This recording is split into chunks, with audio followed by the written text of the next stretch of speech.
So the Fast and Furious prequel, Arc 2, got delayed. Now, that's no big deal, right? Wrong. There's so much wrong with this whole situation, and we need to get into that today. But thankfully, there is some good news, or at least something we can extrapolate from this information, and we're going to get into all of that. But for right now, my name is Falling Hertz. I do reviews, news, occasionally speculation, but I mostly try to stick to what is known about a game. But with that being said, consider subscribing and strap in as we catch up on the latest news of Arc 2. So this news actually comes directly from the Dodo's mouth at the Steam community page where Studio Wildcard, the developers, posted the roadmap for the whole Arc franchise for the next year or so. Hello there, me from the future. I come with the news that Studio Wildcard actually hates me, and they've posted yet another update retracting some of the information regarding the pricing, and even added some new information about the update. So please be patient in this video if there's any contradicting information that goes back and forth. Understand that I'm kind of cutting in new information as I go, as I already have this video ready to go, but be aware that by the end of this video, you'll know everything you need to know about the Studio Wildcard and Arc 2 and Arc Survival Ascended dramas. The biggest news, of course, is that Arc 2 has had a significant delay from originally the first half of 2023 now to the end of 2024. And that is a huge delay. I cannot overstate just how big of a delay that actually is. And that's because last year during Xbox's game showcase that they did, it was promised that every game shown would be in the first half of 2023. Now, with Starfield being delayed, we've already seen some games slip past that mark, but this is one of the games that was interesting to me because we didn't see gameplay at that showcase. It was one of the few that we didn't, and we still haven't seen any up until this point either. Now, it was also promised that it would be day one on Game Pass and launching exclusively on the Xbox platforms and PC. Now, thankfully, the date is the only thing that has slipped. It was reaffirmed that the Game Pass deals and exclusivity is still intact, which, I don't really care about the exclusivity, but more people being able to play the game on Game Pass is always a great thing, especially considering the first game is there, so there might be a player base to look at. So basically, all I'm saying is worry not, Xbox. But now that the knife is securely planted in our chest and Studio Wildcard has decided to not only twist it, but also shimmy it back and forth about 7 to 8 times, much like Scream 6, a good movie by the way. So I always thought it was a tad bit concerning that we were entering the supposed year of release without any gameplay to be seen. But surely, to make up for the delay, there's going to be some proof of concept gameplay or something in this post, right? Well, once again, you are stupid. You are wrong. No, they explicitly state that there will be no gameplay or screenshots or anything in-game to be revealed this year. But they do have plans to show assets like assuming concept art and insights into the development process throughout the year to kind of build up to the actual marketing campaign. So I guess there's that. It is actually pretty cool information if you think about it, but honestly, I probably won't be covering those small individual updates on this channel. In my eyes, this is nowhere near enough considering that the game was supposed to basically be releasing by now. And all we're really getting is basically the early info. It's almost like they could have announced the game this year. They announced this game entirely too early, and I'm not really sure why. I'm not sure if this was a full-on delay.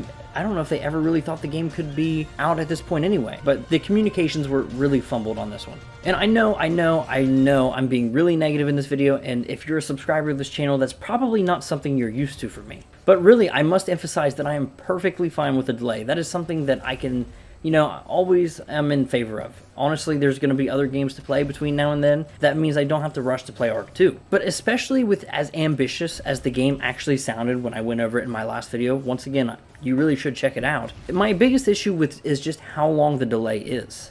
But as for the reasons actually given regarding the delay, they want to preserve the team's health, which is of course fine, no crunching or different things like that, while also pushing the highest quality product that uses every single possible aspect of the new Unreal Engine 5. So they're basically saying they need to learn more of these new concepts with Unreal 5 and how to implement things well, so I understand that completely, but once again, this isn't something that calls for a 1.5-year delay. So once again, I'd like to plant the seed that I don't think this game was ever going to be released in the first half of 2023. Overall though, I would say it's disappointing, but understandable given maybe the circumstance of the delays. And it seems at least that Studio Wildcard somewhat understood that this was going to be a super lackluster reveal, and definitely that there was a need for something new to be announced at least. And that is when they actually officially unveiled the next-gen enhanced version of the original game called Arc Survival Ascended.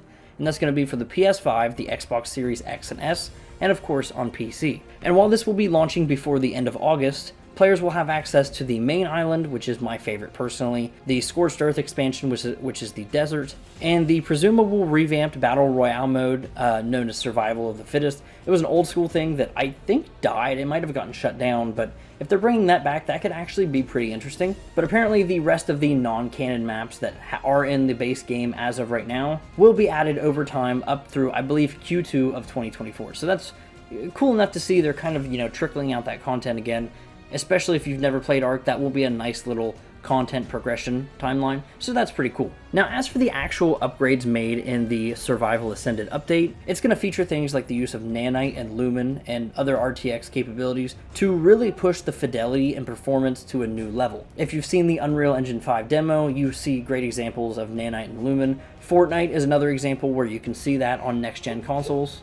Dynamic water and interactive foliage are things that they talked about for Ark 2, but it's really nice to see their inclusion here. I'm really curious to see how well it's going to be implemented on such an older version of the game. But to me personally, performance improvements will truly help the game feel better and more up to date in my opinion. Ark is always kind of a beast on console. I played a little bit on my Series S. I was going to review the game at one point, and now I'm glad I waited, as I will be able to review the 2023 edition of the game. But on PC, the game definitely started out in a really rough state in early access, and thankfully it's cleaned itself up quite a bit over the years. I'm really excited to see. I'll have to record some footage before the update drops just to see actually how much improvements have been made. There's also going to be cross-play and cross-progression and even cross-platform modding, all things toted for the next game. But once again, their inclusion here is really nice, and it really feels like they're almost making this type of Ark Survival Evolved experience along with the different, more almost narrative-driven sequel, almost like two sides of the same coin, which is really interesting to me. Both are getting the upgrades. Of course, Ark 2 is built on a different engine,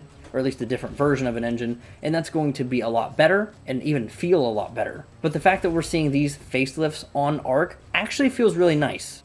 Studio Wildcard talks about their plans to support Ark Survival Ascended with new features, both included at launch as well as content drops later on, which are including creatures, items, structures, and DLC items. But some of the features specifically that we should expect in this version of the game include the Dynamic Navigation Mesh and Creature Pathfinding Overhaul, which is an AI pathfinding improvement. And honestly, I gotta say this is great, because whenever you're running around and they get stuck on rocks or trees or different things like that, that completely ruins immersion for me, and it definitely makes the game earlier on a lot easier to cheese. So this could definitely make the game a lot harder. Next up is something that I feel like a lot of people have gotten into over the years, and it's definitely a big showcase of beautiful games, and that's photo mode. Depending on how in-depth they go with this could be a really great feature. Another that I believe is going to be an overall amazing improvement is NVIDIA DLSS, which is Dynamic Super Sampling, which basically means that the resolution is, you play your game at a lower resolution, but then AI upscales it to the actual resolution.